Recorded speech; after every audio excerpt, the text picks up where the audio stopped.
এখানে বানাচ্ছি চিকেন কষা। চিকেন কষাটা একটু আজকে হালকা করেই করছি। গরমটা তো অলরেডি পড়ে গেছে, ভালোই গরম পড়ে গেছে। মানে আমি তো, আমার তো বিভৎস গরম লাগছে এখন থেকেই, জানি না এরপর কী হবে।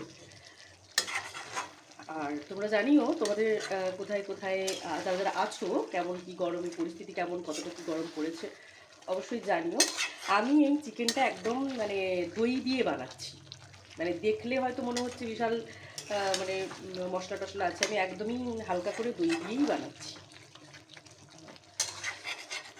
এই গরম পড়ে যাচ্ছে মানে আমাদের দই খাওয়াটা এবার বেড়ে যাবে ভাতের সাথে।